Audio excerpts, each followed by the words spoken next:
Confidence is consistent success. Consistent success leads to confidence. It's a self-fulfilling cycle. As a result, it is critical to not lose. Consistent wins, no matter how small or large, will eventually lead to confidence. Successful trading operation cannot be taught completely. Best lessons are self-taught, and the only way to learn is to do. Meaning, you learn by doing. There's no magic answer. There are no programs or software that can make anyone rich. The key is to control, or at least come to understand, your own human element. It is critical to know your own tendencies. Once you figure out your own tendencies, then you have to develop some form of detachment from the market. Without such detachment, there is susceptibility to falling for traps in the market. Here I have a weekly chart of Endocyte for 2017. I will open the chart in phases to show a step-by-step phase of the operation. This is a small example of a typical operation of the perfect speculator.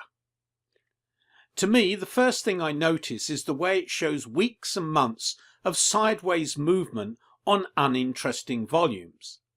Nothing really stands out up until the week in October 2nd, 2017, when it really erupts that no seismograph can miss. I would have to be blind to not see such an eruption where a clear explosion on volume and price is evident. At this point, the stock is screaming at me, saying, "Pay attention to me!" So I start paying attention to it every weekend, week by week, on its weekly chart. It first pegs an intermediate high during the week of December 4th, 2017 at a price of $5.96 per share. Thereafter, it starts to slowly slide on low volume and keeps making lower lows. While it may not be looking very interesting to most folks, to me, its scream of October 2017 is ringing every weekend. Then in February 2018, I am reminded of its screaming of October 2017.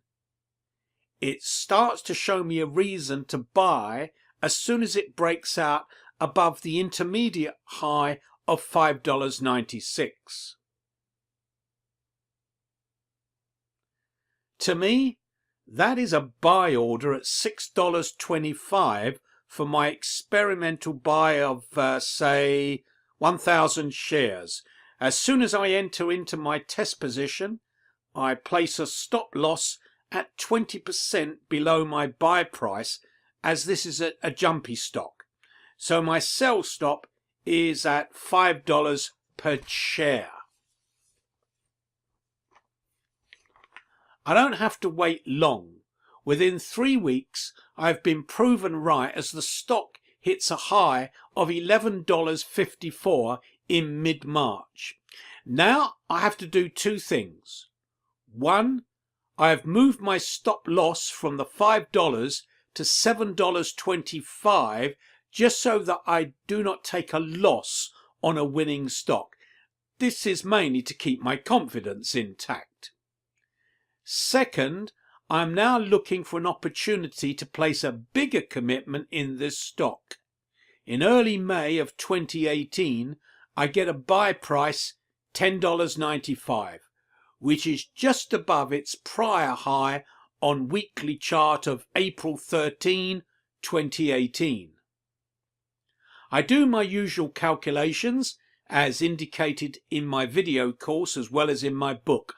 I figure that my next entry amount cannot be more than an additional 1,100 shares, with a new sell stop now at 20% below the new buy.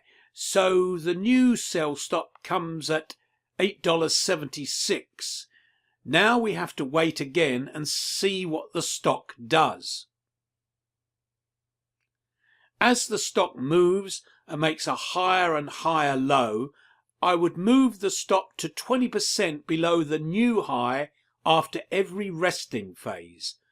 The stock pegged a high of $17.63 in July and thereafter shown a resting phase. Using the standard stop loss of 20% below the last high of a resting phase of the stock, as of September 2018, the stop has moved up to $14.10. At the worst, one would be sold out at $14.10 on one's 2100 shares. So if I run my numbers, I get 1,000 shares at $6.25 equals $6,250 in late February 2018. 1,100 shares at $10.95 equals $12,045 in early May 2018. Total 2,100 shares cost me $18,295, or my per share cost is $8.71. If my sell stop at $14.10 gets triggered, I made 61% on my investments in 7 months. On the flip side, if I want to be buying more should the stock prove to be a real runner, I have to wait and see if my current buy price of a move above $20.18 would be a good spot. As of now, I have no idea, but should it get back up near prior highs and I get a buy-in around $20.40, I could feasibly look to buy more. It all depends on the price volume action in the current resting phase. It requires learning by doing first before embarking on aggressive posture. The key to remember that for the perfect speculator, every move is dictated only by the result of the previous action.